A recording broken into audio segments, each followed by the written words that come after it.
Great.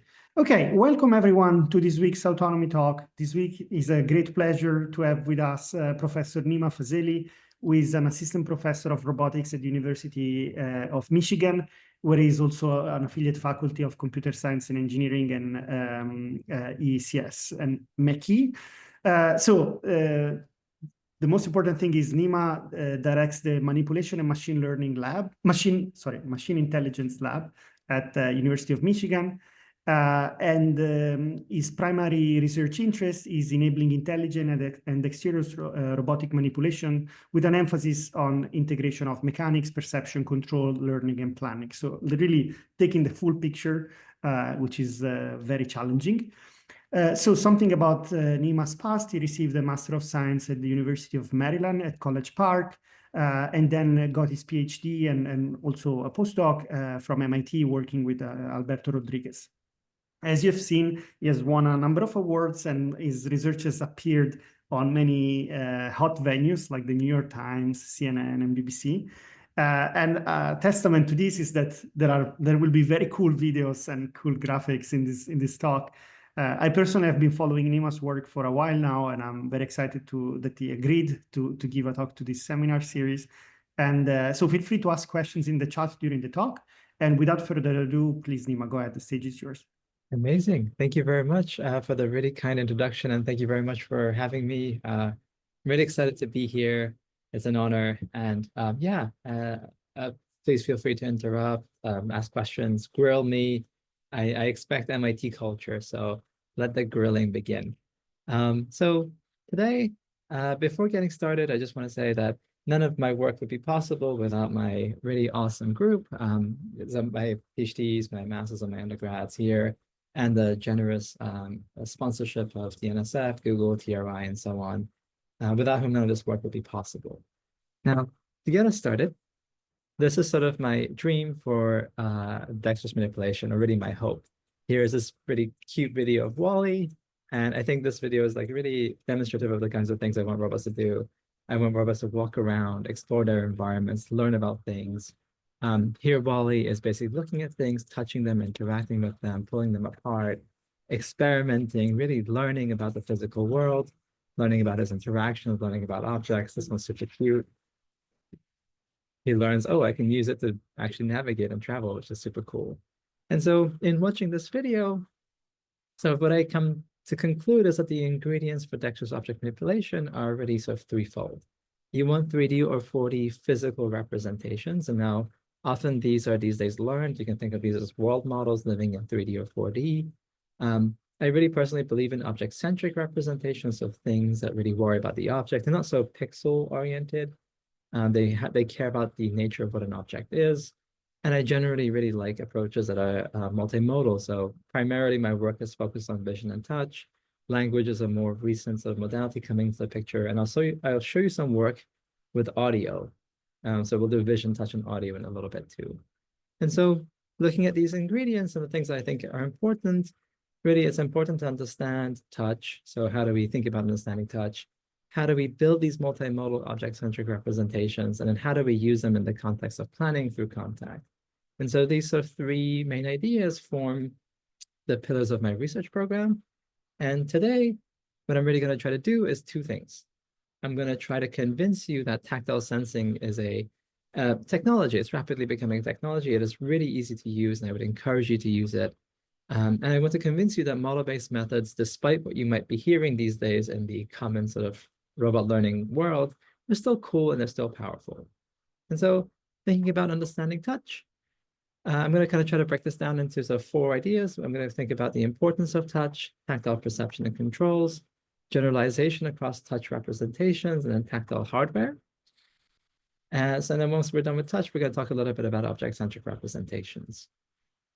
Now, in order to kind of think about the importance of touch, there's sort of 3 main ideas. I think I like the historical perspective. If you're a history buff, if you like theology and sort of the history of religions, this picture is the creation of Adam, is a depiction of the interaction between man and God. And as with all great art, what you'll notice, what you take away from it is what you really want to take away from it. And for me, what's interesting is the notion of touch, very central to this image. It's sort of like almost the interaction between God and man is sort of mandated or are traveling through the sense of touch. In fact, in other sort of Abrahamic religions like Islam, it is mentioned that the soul is passed to the human through the touch to the back of the neck.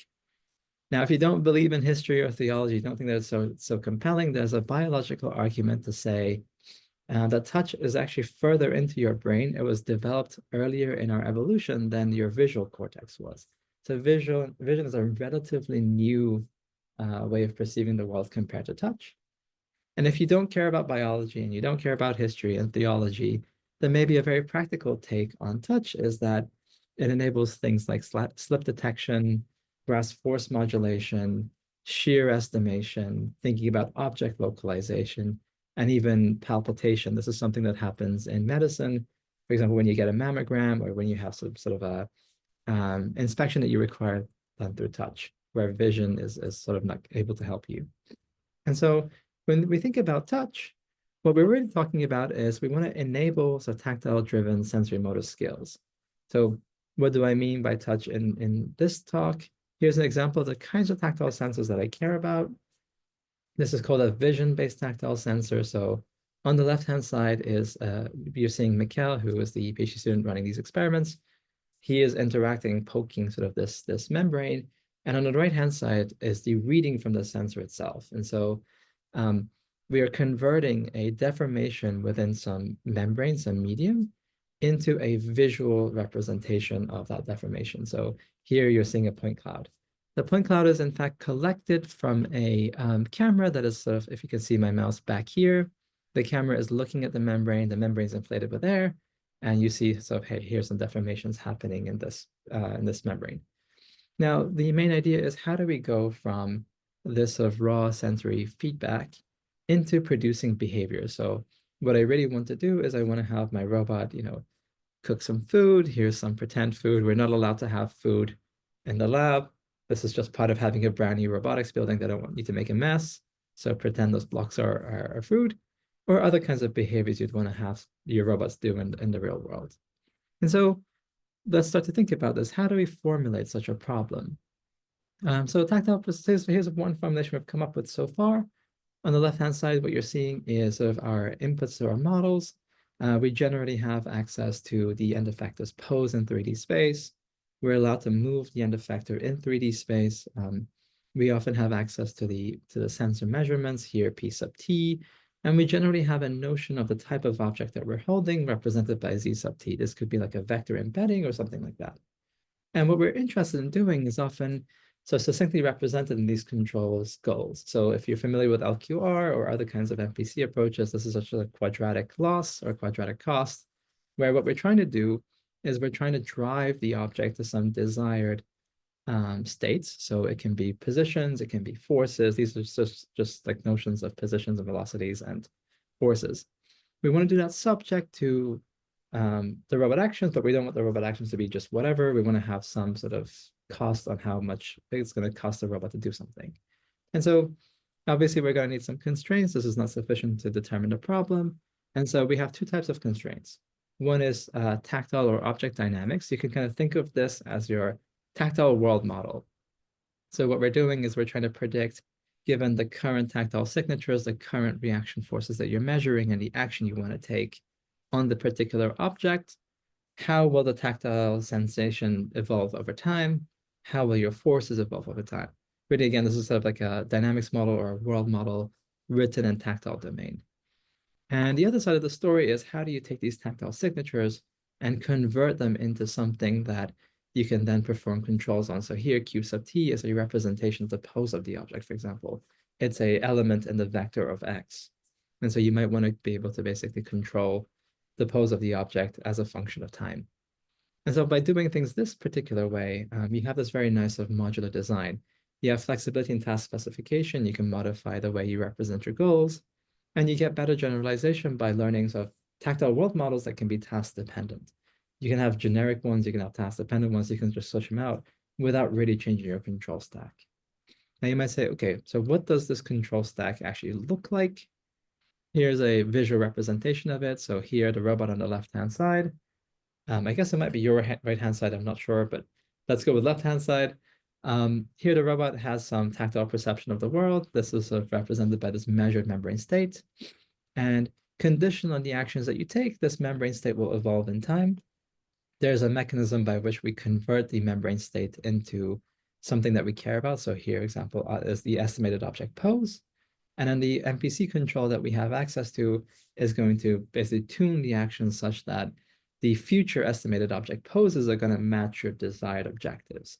And so we just run this in a sort of an MPC, very traditional sort of MPC loop, where the main innovations are really in the dynamics learning part and the observation model side. And so I want to dig a little bit more deeper into those parts. So in terms of the observation model, how do we go from raw sensory feedback to something that we care about, like object pose?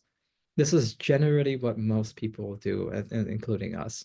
The main idea is you take some sort of deformed depth map. This is the tactile signature that you get. You have a camera model, so you can construct these 3D representations, these point clouds. These are the deformed point clouds. These are the point clouds resulting from you grabbing something. You compare them to your reference point cloud, in this case, the bubble's undeformed signature.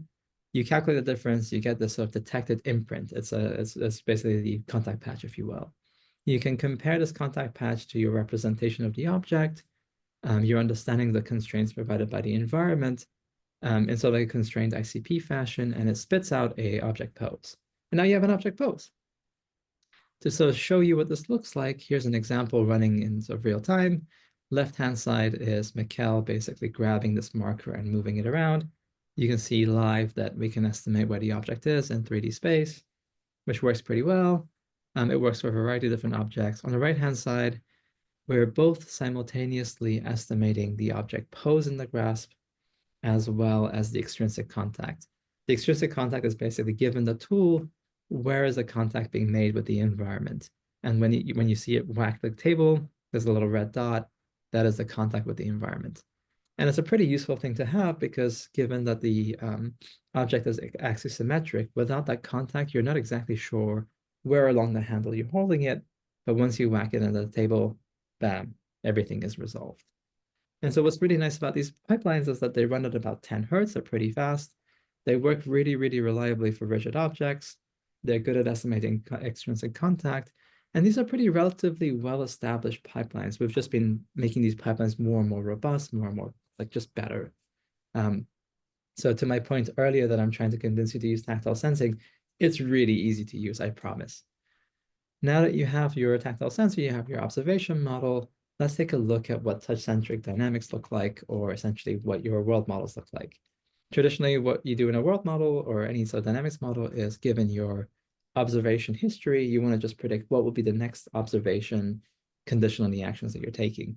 And this is exactly that paradigm.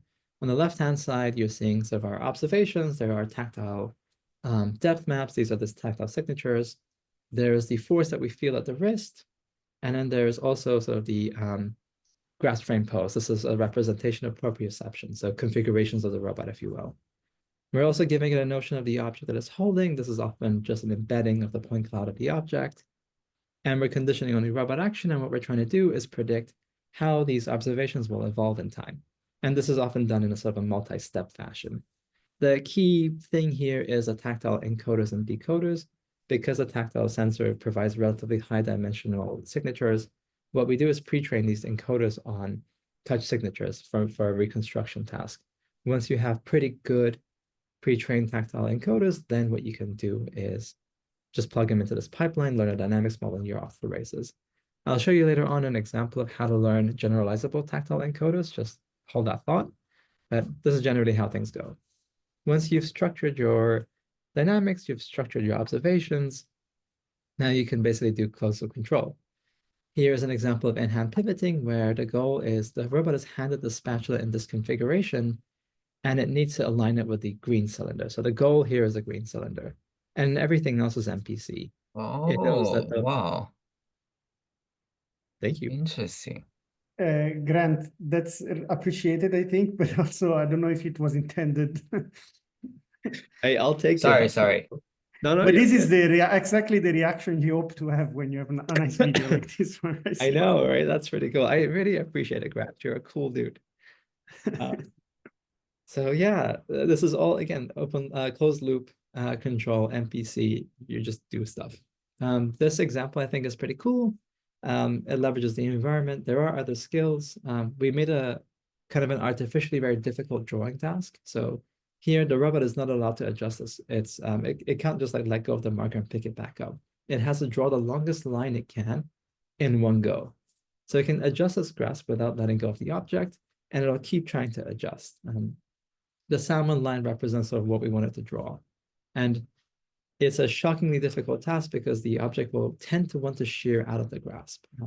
And so what you want to do is basically try to get as far as you can along this line. And we can show sort of baseline linear models or anything else you can come up with. Kind of does a terrible job. It stops around here. But with sort of our nonlinear models that kind of take into consideration touch evolution, you can get much, much, much farther. Currently, I don't think there exists a method that can get all the way to the end. Maybe you guys can outperform us. That'd be pretty cool. We can do fancier things. This is the kind of task that you would imagine you would do at somewhere like Amazon, where you want to do dense insertion. This robot is completely blind. It just can take one image of the scene before it does anything. Once it starts executing the skill, it's completely blind. And so it knows that, hey, potentially things in the environment can move. And so I'm going to simultaneously estimate the grasped object pose, the extrinsic contacts. And if I see the grasped object pose and the contact move, that suggests the environment is moving. And so I can leverage that information to try to jam something in. Dense insertion is a pretty force-rich, I think, skill. You require this ability to have the object move in your grasp, move with respect to the environment, shift the environment even a little bit. It requires quite a lot of dexterity to make it work. Aha, success. And really, I think the fanciest thing we've gotten to work is this sort of a dexterous balancing skill. So here on the left-hand side is a 1, 2, 3, 4, 5, 6. Six-sided? Yes. That is 7 sides. That is a heptagon, right? And so the idea here is I want to balance it on one corner, but I want to do it in a way that is a little bit of a complicated way. I want to grasp an object, and I want to use the grasped object to balance it on a corner. And so you have to worry about the motion of the grasped object in your grasp. You have to worry about the interaction between the grasped object and the external environment. And you have to worry about the sort of the object that you're interacting with and the interaction of that with the table. And so there's lots of friction, there's lots of really complicated dynamics involved here. But for any sort of polygonal shape that you can construct, we can basically have you balance it, pivot it to this sort of super dexterous capability on loop. And so, okay, this sounds like we've made a lot of progress. Have we solved all that there is to do with tactile perception and controls? And I just want to say, no, there are a number of very big outstanding issues that I think the community is trying to focus on. I'll try to highlight a few here. So really, our method has these two components. There's this observation model that allows you to extract key features like poses, forces, and whatnot out of your tactile signatures. And there's your tactile object dynamics, so your world model. And if you just look at these two components, you'll identify several key challenges. One is that you have this idea of geometric aliasing. It's an artifact of tactile sensing that I'll illustrate in the next slide. But it makes observations quite difficult for a distribution of problems. Tactile shadows is another kind of an artifact that will make sort of in-hand pose estimation quite difficult. And often what you want to do is you want to generalize across sensors. You don't want to just do everything with one sensor. You want to be able to develop technologies for one sensor that will seamlessly transfer to other sensors. And you want to be able to generalize across embodiments. So it's not just my KUKA arm in the lab.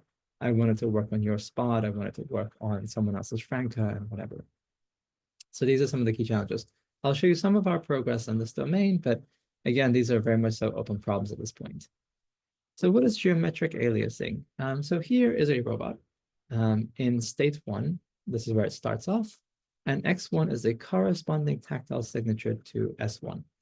And here it's trying to grasp a rod. And we can see is sort of like the imprint of the rod in X1. Then I command it to move 90 degrees. So that's where it ends up being at S3. And the tactile signature that you see here, X3 corresponds to S3. And so the main idea is you can see the top of the sort of this rod quite clearly. As the top of the rod shows up right around here. Great. Now we can repeat this experiment, but this time having the robot start further down the rod. So here S2, the robot is starting further down the rod, and you'll note that X2 and X1 look really similar. They should be almost identical because really they're just grasping this sort of a cylindrical object. But when I command the same action U, again, this rotation by 90 degrees, now X4 is different from X3. This is the idea of geometric aliasing. Even though the initial state looks the same, under the same action, you get vastly different outcomes. Now, the reason why you get this geometric aliasing is that in the absence of other externalities, other information, there's no way for you to know in which world you live in until you take an action. Now, traditionally, people have been thinking about this sort of encoder-decoder architecture. So the way that we read these diagrams is from left to right. I start from my state space. So here, S1 and S2, my state space is my raw visual feedback. I have this observation space, as the state space is my configuration space. My observation space is my tactile feedback. And you can see that despite the state space living in these two different configurations, the observations overlap, X1 and X2. And so when you do this encoder-decoder training, what ends up happening is you get this interesting mode collapse effect happen. Basically, because X1 and X2 overlap with each other, they're going to land in the same place in the embedding space. And under the same action, your model is going to be super confused. It won't know to produce X3 or X4. It'll sort of produce the average. It'll get really super confused. Our proposal to address this issue is to do things with a decoder-only architecture. So the way that we traditionally read these is from right to left, where we start from samples and latent space and try to make these samples and latent space do two things. Here I'm showing just the observation part, and the next slide I'll show you the prediction part. We want to make them produce observations. So Z1, for example, producing X1, C2 producing X2, and it's okay if they overlap. This is okay. And then they basically will translate to something in state space.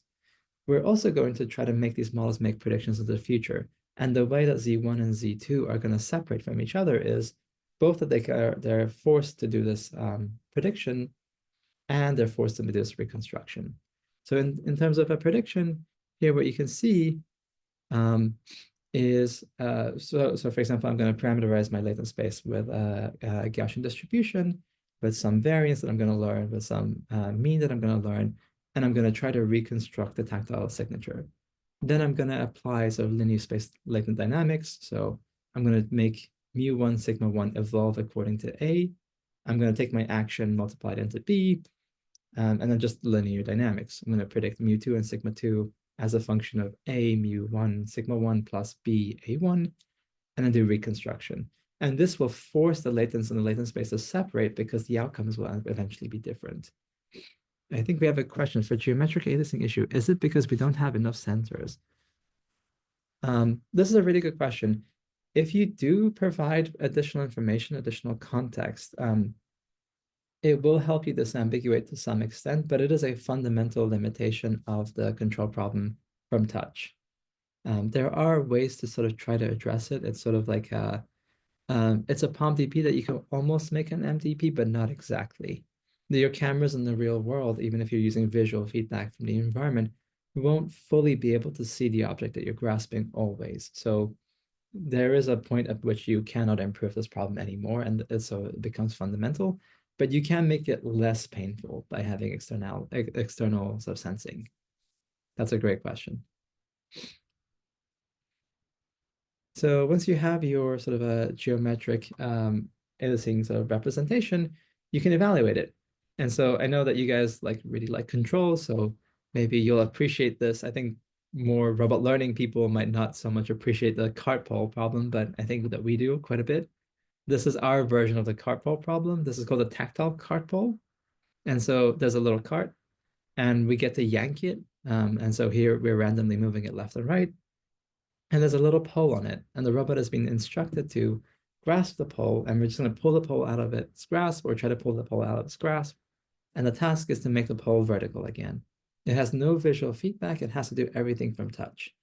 And so the main challenge here is that it doesn't actually know how long the rod is.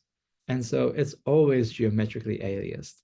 And so if you have a powerful enough model, a model that is capable of disambiguation through interaction, then you should be able to kind of balance this pole upright really well. And we can show that we can keep it upright for about 5 minutes, whereas if you use a more traditional encoder-decoder architecture, you'll drop it in about 5 to 10 seconds. So it makes a huge impact in this kind of a skill. This is a bit more of a controls task. If you're interested in more of like a perception task, here it is interacting with a bunch of different objects. And the task here is given some random initial configuration, independent of what the object is and the aliasing effects, make the object horizontal.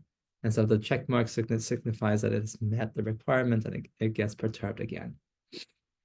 Our cute little sort of human-robot interaction style approach. So this is one solution to geometric aliasing. I'm sure there's going to be other ones in the future, but I want to move on and show you some of the idea of tactile shadowing. Here is sort of my sensor is interacting with this T shape. And if I look at my tactile signature, what's interesting is in addition to the T that I'm expecting to see, I see these shadows, so these deformations that continue outside the contact region. And these shadows make your estimation of the pose quite difficult. So if it doesn't have a clear sort of a imprint, you might sort of make this assumption that maybe this is a different object, or the blob can be representing the object in many different sort of orientations. So there's always orientation ambiguity and even object estimation ambiguity. And so the question is, how do you get rid of this? How do you address this tactile shadow issue? And I'll show you one method that we've come up with, and there's another one that we have at Coral from last year, but I'll just show you the first one, which is something we call tactile shadows, tactile shadow removal through tactile neural derendering. So the idea is I have my robot, I have a tactile imprint. I'm just going to erase the tactile imprint. I'm just going to try to reconstruct what was the 3D geometry that resulted in this tactile imprint. So it's like it's a derendering task effectively. And the way that we do this derendering task is we have a diffusion model that is specialized in effectively removing the membrane from the image and just reproducing the 3D geometry out of it. And so you can imagine, here's my tactile imprint. I'm going to run it through my derenderer. I'm going to get sort of this like depth map. And from this depth map, I can do, or from this reconstructed geometry, I can estimate the pose of this particular object.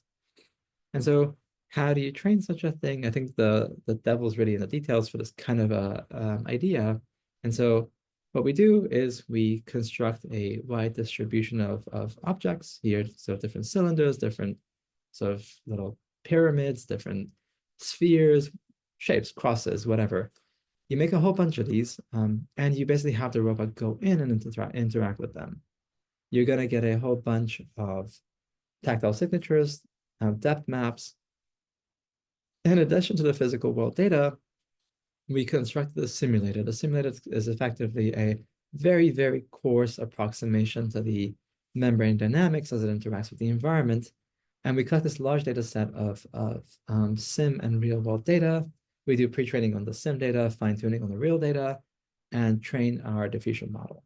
And what's really cool is once you have this training done, you can run your tactile diffusion model, and what you can show is, hey, with just your real world data, you can do a pretty good job of reconstruction. But as you increase your synthetic data set, for example, up to 24K, you get significantly better results in terms of reconstruction accuracy as measured by L1, PSNR, SSIM. You do quite well on unseen objects as well. And for pose estimation, what's really nice is out of these pipelines, you can get pretty great pose estimation values. So here we're showing you mean and standard deviation. By the fact that this is a generative model, you can even get a distribution of poses if you care about the uncertainty. And the baseline is just ignore. It just says, I am not going to worry about geometric aliasing. I'm just going to do the best that I can. So the baseline is really just like ignorant of any geometric aliasing effects. And you can see it's like 4 to 5 times worse in terms of average pose estimation values, which significantly impacts sort of insertion tasks. And so I think it's a pretty cool idea for getting rid of aliasing effects. We've also looked at partial differential equations and other mechanisms by which you can get rid of this effect. Now, sorry, I'm like I feel like I'm like really blasting through this. If you do have questions, please feel free to interrupt me. We're going to talk a little bit about generalization across sensors. So again, suppose I spend a whole bunch of time developing these models. Oh, there's a question. Is a tactile shadow removal only using one tactile image, or would it make sense to integrate them? I think ideally you'd want to integrate information. Ideally, that's really what you want to do. We did it all in one shot as a pilot project, but really, it would be amazing if you can do it temporally. Even more cool would be, can you do it temporally while choosing the next best place to poke? Sort of like an information gathering sort of approach. That would be like the ideal, my wish list approach.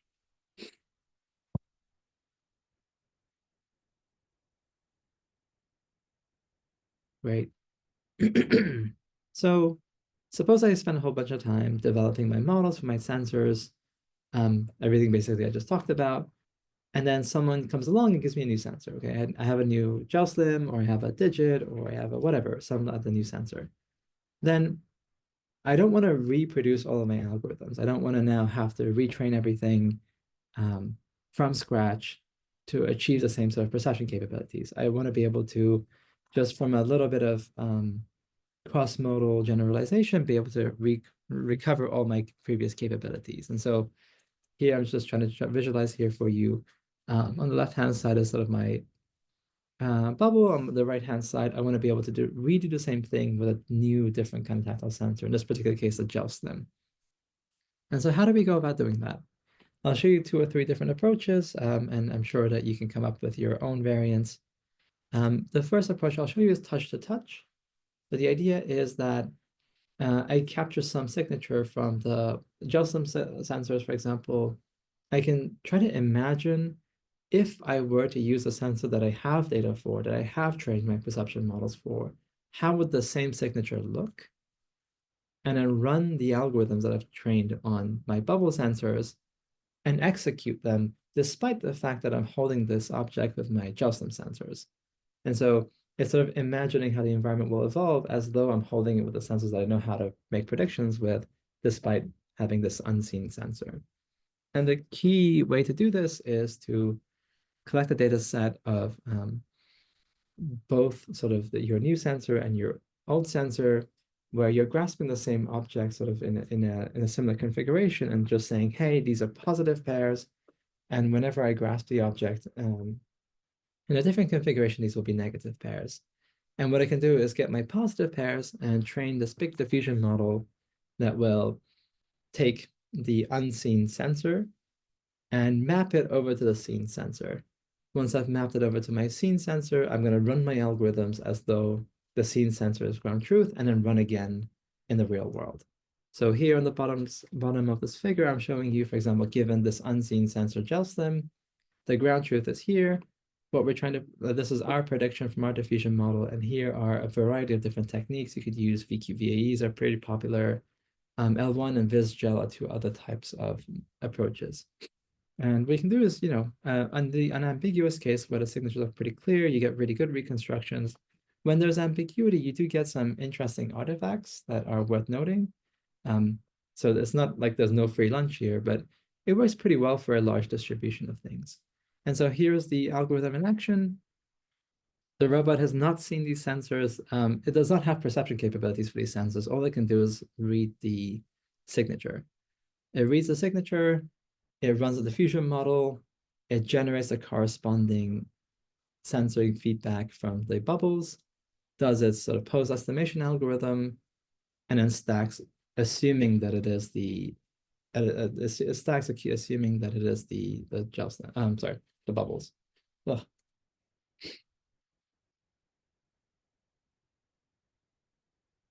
Cool. Bam.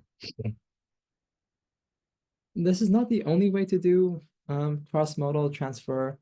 Another idea is to take your pair data set, and rather than training this sort of translation model, it's a style transfer model. You could take a sort of a more contrastive learning idea approach. So I could take my same pair data and instead now take positive samples and embed them in similar parts of the latent space, and take negative samples and push them away. This is very much so how you would do sort of classical contrastive learning, just like how CLIP is being trained on vision and text. you can imagine that vision here is the bubbles and the text is the gel-slim, and we're just basically finding this like shared latent space. Once you have this shared latent space, you train just one downstream model. In this case, we're training one downstream in-hand pose estimation model, and independent of which touch sensor you used in your pipeline, you are going to make the prediction of the object's pose. And that's pretty cool. Here is the thing running in the real world. So again, the model was trained on a different sensor. The pose estimation model was trained on a different sensor. It hasn't seen this sensor before, but even despite that, just from tactile feedback, it can do this sort of organization task. It's completely blind, so it's just using tactile feedback, and it can kind of organize these parts according to their shape. Here we've color-coded them to make it really explicit. Great. Now, I'm sure there are other approaches. There's a competing approach from Ted Adelson's group over at MIT called T3, where they just train this big, large transformer model. And we can show this sort of contrastive learning approach seems to work a little bit better because of the type of data that we use to train it. Having sort of pair data is more difficult, but having sort of, once you do have the pair data, the representations you get out of it are, I would say, arguably stronger. Now, we've talked about generalization across sensors. We've talked about the artifacts of shadowing and aliasing. We can also think about how touch can be used as a mechanism to try to generalize across embodiments. And so suppose that I give you a demonstration on this KUKA platform. It's a very dexterous, very reliable robotic platform that enables force control. And what we want to do is transfer the same skill to the gantry bot. The gantry bot is the super janky, terrible position-controlled mechanism that one of my students constructed. It has no force control. It has no compliance. Can we get some skill that was trained on the KUKA to transfer to the gantry bot? And the main idea is to leverage tactile sensing as sort of our glue between the two embodiments. The way you do this is you put your sort of your fancy machine in this sort of low impedance mode. It can basically comply very effectively to the environment. You manipulate the object in tandem with the robot, and it learns over time that, hey, this is the tactile signatures that I expect to see when I'm performing this skill. And you train sort of a diffusion policy or any other sort of behavior cloning policy on it, and you take that policy and you just slap it on GantryBot. And it just surprisingly and shockingly works in this sort of collaborative task. And so for example, here's a demonstration. It's a stacking task. You perform the demonstration with a human. You stack the blocks on top of each other, and you train your policy, you train your behavior cloning policy, and then you take that same policy, put it onto the gantry bot, and you try to collaboratively perform that skill. And because the robot knows what tactile signatures to expect and how to use those tactile signatures, it should perform the right set of actions. Now, it's a pretty cool idea, but something that I really took away from this project, maybe outside of this cross-embodiment generalization idea, is a lot of it really depends on the tactile signature you tend to use.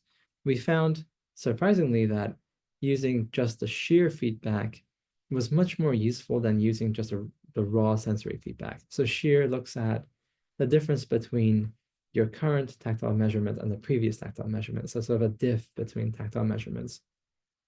On the right-hand side is a failure case, which is very common when you just use the raw sensory feedback. And so not only is temporal important, there's a temporal difference that seems to be really important in tactile control tasks. That's kind of an interesting observation that we made, which I think we're beginning to see more and more frequently in a lot of the experiments that we do. And so we've had a pretty big, strong bias towards doing shear field representations now rather than raw sensory feedback. Great. And as with anyone doing tactile sensing, of course, we had to make our own tactile sensors. So here is gel-slim. Here's an American dime. It's a coin about this big. And here's a Michigan M next to it, just to give you an idea of how small it is. And that is the signature of the Michigan M when you push it into the tactile sensor. And as you can see, despite it being teeny tiny and super small, you get the super high resolution signature out of it that you can basically tell exactly that this is a Michigan M despite it being that small. We can detect your fingerprints pretty easily. So I don't recommend using these sensors. If someone's recording your data, they might collect your fingerprints and use it for malicious needs. These are super cheap, and they're quite similar to the digits. They cost about $50 to make, pretty cheap. They're very reproducible. You can configure them to whatever form factor is for your robot. So you can put them on big robots, small robots, different kinds of grippers. It's pretty easy. And we do provide an out-of-the-box library that you can use for your applications. To give you an idea of how easy it is, it's just these 9 parts, most of which are 3D printed. A bunch of them exist online. You just buy, you put it together, and you're done. If you have a little bit of experience with making things, I would say this takes about, at the scale of, like maybe an hour, and you'll have your sensor done. In terms of libraries, we can give you sort of depth estimation out of the box for seen objects, unseen objects, and we can even give you gradients of these things too. And it works relatively well. Good. So this was our foray into tactile sensing. I don't think that our group is going to make any more tactile sensors. I think that there are lots of really cool tactile sensors out there, and I encourage people to use them. But it was like a very good exercise to go through, and we do have a very cheap product to make. Now, is tactile sensing the only way to perceive touch? Well, not really. There's also audio. You can kind of think of audio as a replacement to touch. And so here's an example of that kind of an idea where we have 2 fingers. One has a microphone, the other one has a speaker. And basically the speaker yells and the microphone listens. And they're both in the fingertips. And as you grab something, what you hear from the microphone begins to change. It'll have a difference of tonality to it. When you grab the object and make contact with the environment, again, that audio signature will change. And so you can use this to your advantage, and particularly in environments where you have occlusion, where surface types matter, and when you're near contact, but vision is not enough to kind of help you disambiguate the contact, then you can use this audio instead. And so the way that it works is we play this sort of chirp signal. It's a sweeping signal across a large distribution of the bandwidth that our microphone our speaker can produce. And we convert these signatures, these audio signatures, into spectrograms. And what's really cool is that there are really powerful pre-trained models that consume spectrograms. They're sort of visual modalities, visual representations of audio signatures. And you can use the embeddings that come out of them for useful applications. So in our case, we were doing extrinsic contact estimation. And so given some reference frame, this is sort of a depth map, given your current depth map and flow field and your audio signature, you do some feature extraction. You take these big pre-trained models, you fuse their outputs. So you take your vision, you take your audio, proprioception, you fuse them, and you decode sort of contact probability maps. So it's just a map of saying, hey, given this visual image, where is the object likely to have made contact with the environment? And so that's like a representation of that understanding. And it works pretty well across a large distribution of different kinds of objects. So here I'm showing you, hey, these are sort of different sort of cylindrical objects, lemons, pears, sticks. There's even like a little mug backwards. And what we're doing is randomly poking them into the environment and trying to estimate from that random interaction, where was the contact made with the environment. Great. Should you stop with perception with audio? No. I'll show you one more thing we can do with audio, which is actually producing behavior, producing action. And so in this case, the fingers again have speakers. And what we're going to do is run those speakers really fast and really hard. And so what ends up happening is if you do that, you'll make the object actually move in the grasp. And so here, if you take a look, you'll see that the object is beginning to shift in the grasp as you play these sounds. And so you can use that motion of the object induced by these sound waves to re-grasp it. And so in this particular example, it's doing these sort of 3 skills in sequence. It's centering the object through a little bit of motion. Once the object is centered, it's going to position it to the goal in sort of a closed loop fashion. Once it's positioned to its little goal, it's going to fix the orientation with a little final turn. And now the object is reconfigured. And we have a controller. You can basically have it some desired goal. It will plan for a sequence of actions to use audio to get you from one goal to the other one. Now, just to summarize a little bit, I would say in terms of perception capabilities, tactile sensing is a pretty mature technology. We have reliable ways of doing hand-object pose estimation. We can do shear estimation. We can do extrinsic contacts pretty well. We've shown demonstrations with audio, with touch. In terms of controls, I think we're making a lot of progress on tactile-driven rigid object manipulation. This is like making a lot of progress at the moment. But really the domain of deformable objects is like crazy open. There's very little in terms of reliable, robust, dexterous in-hand manipulation of deformables. And in terms of hardware, I would say we are really there. There's a lot of really great tactile sensing capabilities out there. I'm not sure if I would recommend people spending time making tactile sensors. I would just say use whatever exists. You're going to get a lot of mileage out of it. I see there's a question. Can this be done using the vision sensors but controlling the force estimated from the images applied with the end effector? So force control with the with traditional parallel jaw grippers is super hard. It seems like it should be doable because you can do it with your own hands, right? I can grab my phone, I can loosen my grasp, and the phone will sort of like pivot. And if I do that in just the right way, I should be able to do the controls, right? The trouble is that most, if not all, existing grippers don't provide you with fine control over the force that you apply to the object. They let you specify a force value, and they only really guarantee you being able to apply that force within a few newtons. When you want to do this very careful sort of in-hand pivoting skill, you need to have very, very fine sub-Newton control over the force interaction between the object and the gripper. So it's actually shockingly difficult to do it with traditional grippers. And something that we kind of found, if you have a Franca robot, go check this out. We tried to see what is sort of the bandwidth of the forces that the Franca gripper can provide. And it was interesting that we noted that, hey, it actually saturates at 10 and at 50 newtons. And it sort of has like this linear range in the middle, kind of, but it won't let you do 0 at all. It just starts at 5 newtons and just goes up until 50. This is kind of an interesting observation. Great, thank you. Now, quickly going to the second half, I also want to convince you that model-based methods are still very cool, very powerful, and you can use them for learning object-centric representations.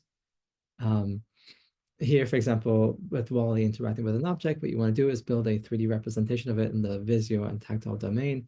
I'm going to show you some examples of this idea in the context of sort of tool use. And so here's a visual of tool use. Generally, we as humans like to use tools for sort of two different purposes. One is morphological modification. So suppose that I want to apply a force that I cannot do with my fingers.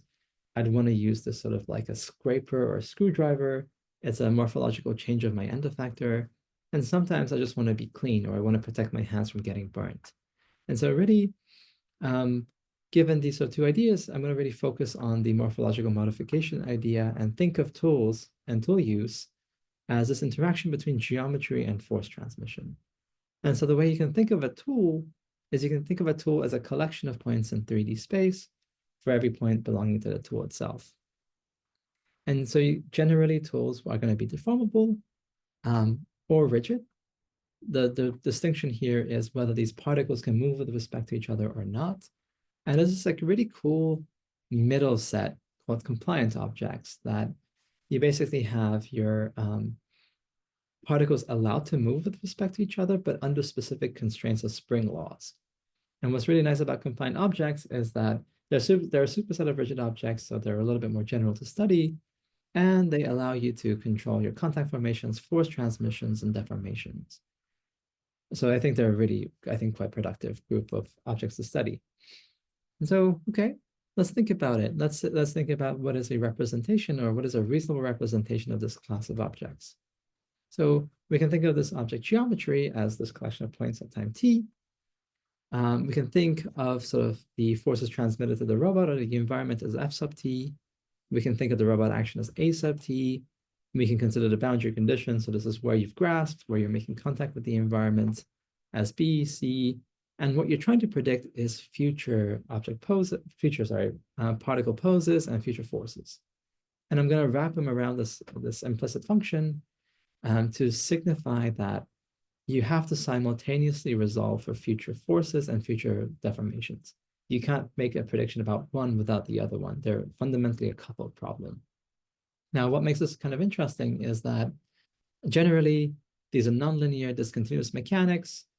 They live in high-dimensional action spaces, and heavy visual occlusion and local tactile feedback are big impediments to state estimation, and there's extreme variety and high uncertainty.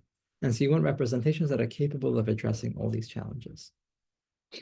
Now, what I'll show you is our take on this problem, where here what I'm going to try to do is predict the deformations and force transmissions of the spatula in this environment where it's trying to scrape out these P's. What I get to perceive is a subset of the points of the spatula, P hat of T, and I get to perceive sort of reaction forces at the wrist, FT. And what I want to do is run inference, so predict what is the full P sub T, so where is the spatula in 3D space given the partial observation I have right now, and what are the boundary conditions, so where is it making contact and where is it not.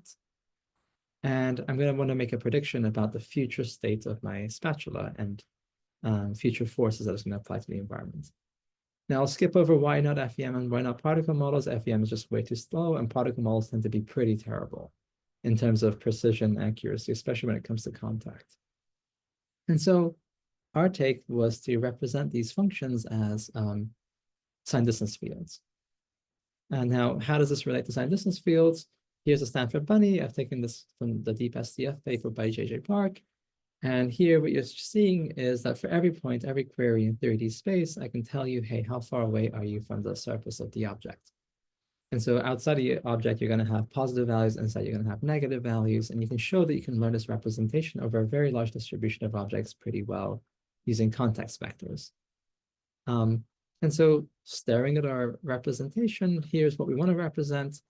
Here's what an SDF would represent. So SDFs traditionally represent there's very static representation that will say, hey, given this static 3D geometry, what is the distance to the surface of the object? What we want to do is make them conditioned on actions, and we want to make them conditioned on boundary conditions. And so maybe I'll be very brief because I think we're coming up for time. So very briefly, the main idea is, here is the sponge, sorry, not a sponge. Here's my scraper on the left-hand side before it makes contact and after it makes contact. I'm visualizing for you a slice in the sign distance field domain with no contact. When it does make contact, it bends, and so the sign distance field should change. And what we're going to learn is a vector field that will map the deformed version back to the nominal version, conditioned on forces, actions, and boundary conditions.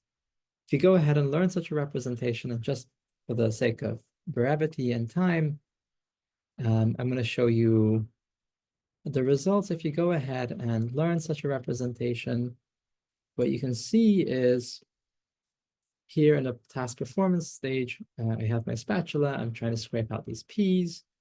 And what you can see is that I can reconstruct the spatula's geometry in this sort of purple color, despite heavy visual occlusion from the P's. Even when there's like particles missing, I can still reconstruct both the contact location and also this 3D geometry. I can get even fancier. I can do this with chains, for example. So here's a chain. I'm manipulating in 3D space. And that's pretty cool.